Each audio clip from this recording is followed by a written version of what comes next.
Sa video ito ay ituturo ko sa inyo ang paraan kung paano ba tayo mas makakatipid sa ating data. So malaking tulong to lalo na kung hindi naman tayo naka-wifi. Kung hindi naman tayo naka-unli data. Simple lang, ganito yung gawin nyo. Punta kayo sa settings. So wala nang paligoy-ligoy ito ha, diretso na sa tutorial. Punta sa mobile network. Hanapin nyo yung data usage.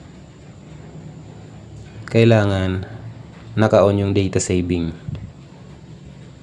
'Di ba? May mababasa tayo diyan na kapag tinurn on natin, apps running in the background will not be able to receive new messages over your mobile network unless they have been added to the unrestricted apps list. So, isang paraan yan para makatipid tayo sa data. Turn on. Tapos, kapag manonood kayo ng video sa YouTube, halimbawa, pahinaan ko lang yung sounds para hindi mag-copyright. 'Di ba? Kailangan nasa mababang resolution. Yan yung settings, click niyo yan. Yung quality, 'di ba nakalagay diyan, adjust to give you the best experience for your conditions. Naka-auto.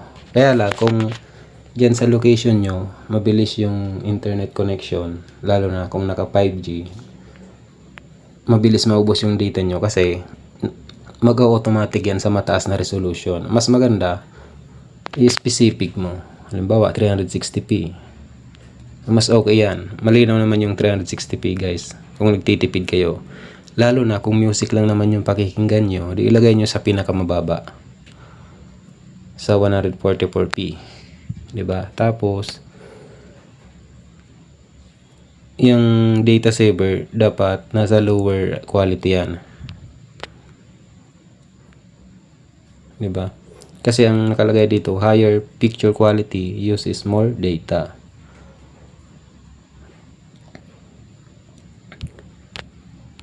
Ngayon, kung sa Facebook naman kayo mahilig manood ng mga videos, may paraan din diyan para makatipid. Halimbawa, hanap tayo ng video.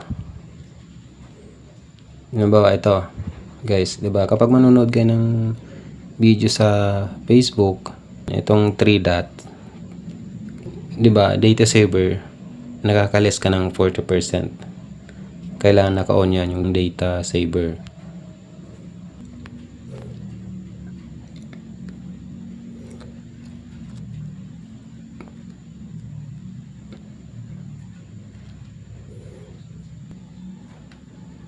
Tapos ito dapat naka never autoplay videos yan.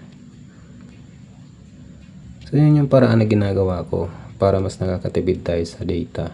At ang isa pa, pag hindi mo naman gagamitin yung cellphone nyo, i-off nyo yung data syempre. Para hindi mag-consume.